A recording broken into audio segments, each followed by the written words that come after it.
మరి మన కళాశాలలో విద్యార్థులకు మోటివేషన్ గురించి రకరకాల విషయాలు చెప్పడం గురించి ఇక్కడికి రావడం జరిగింది. మరి మీకు గంపా నాగేశ్వరరావు అని మీకు ఐడియా ఉంటుంది అనుకుంటా. గంపా నాగేశ్వరరావు తెలుసా మీకు? తెలిసిన వాళ్ళు చేయలేదండి.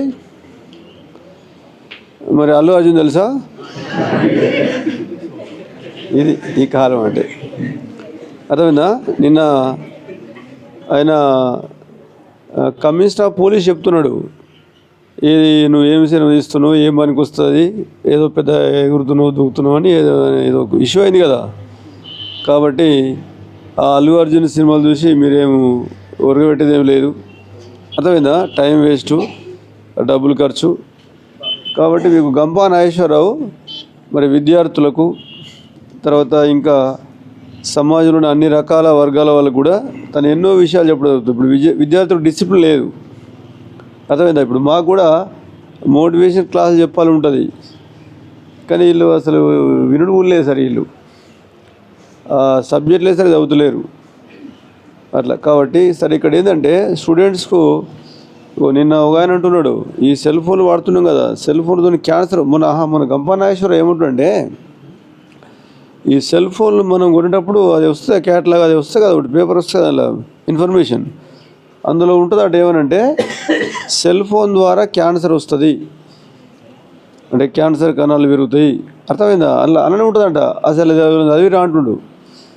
మొబైల్ కొన్నప్పుడు మరి అలా దాని రూల్స్ సరిగ్గా చదివినరా అంటే మనం గవేం చదువుతాం, మొబైల్ పట్టుకొని ఏదో చేస్తాం, కానీ మన అందులో ఏమున్నాయి మనం చదువుతాం అసలు అంటే. కాబట్టి తను ఏంటంటే సరే విద్యార్థుల క్రమశిక్షణ కావచ్చు, విద్యార్థులు జీవితంలో ఎదగాల, అన్ని రంగాల్లో ముందుకు పోవాలా. అర్థమైందా? వాళ్ళకి ధైర్యం ఉండాలా, ఏదో ఒట్టి కొనడం కాదు, స్టేజ్ మీకు వచ్చి మరి మాట్లాడాలి ఒక గంట సేపు. అర్థమైందా? అట్లాంటి విషయాలు తను చాలా విషయాలు చెప్పడం జరుగుతుంది. మరి తన ద్వారా తన దగ్గర ట్రైనింగ్ ఉంది. ఇలా మరి తెలంగాణలో మరి చాలామంది విద్యార్థులకు మోటివేషన్ చేయడం జరుగుతుంది. కాబట్టి ఈరోజు తను రావడం చాలా సంతోషకరమైన విషయము.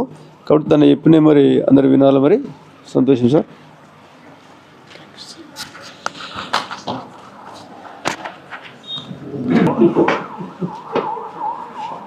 చాలా సంతోషం.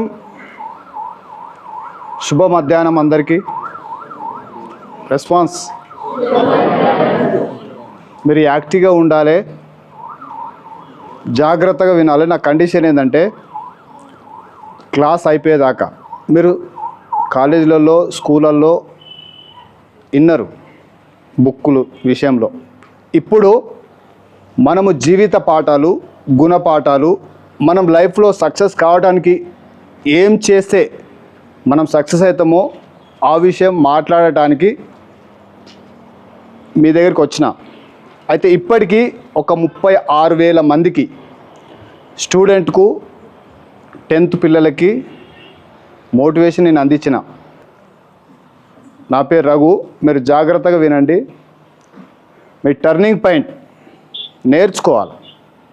క్రమశిక్షణను మనం నేర్చుకుంటే, నిత్య విద్యార్థిగా ఉంటే లైఫ్లో సక్సెస్ అవుతాం. వినబడుతుందా? లాస్ట్ వాళ్ళకి మైక్ లేదు కనుక ఈ మైకు యూట్యూబ్ ఛానల్ ఉంది నాది, BRL రఘు అని యూట్యూబ్ ఛానల్ ఉంది కనుక మీరు సబ్స్క్రైబ్ చేయండి. దానికోసం ఈ మైకు ఇవన్నీ. ఓకే. గురిలేని బతుకు గుడ్డి బతుకు. గురి లేకపోతే తదస్సు అనే దేవతలు ఉంటారు. మీరు ఒకవేళ గోల్ పెట్టుకొని మీరు చెప్తే, మీలో ఆశ మొలకెళ్తే అది చెట్టై వృక్షమై అనేక వేల మందికి ఉపయోగపడతారు. అయితే నా గోల్ నేను మీకు చెప్తున్నా, ప్రతి ఒక్క యువత నాకు డబ్బులు ఇచ్చినా ఇవ్వకపోయినా నా బతుకుదేరు నాకుంది అదని అంటలేను. ప్రతి ఒక్క యువతకు ఖచ్చితంగా జ్ఞానం నేర్పాలి, మెలకువలు నేర్పాలి. వాళ్ళు సక్సెస్ కావాలని నా ద్వారా నేర్చుకున్న ప్రతి ఒక్కళ్ళు సక్సెస్ కావాలని ఒక ఉద్దేశం, నా గోల్.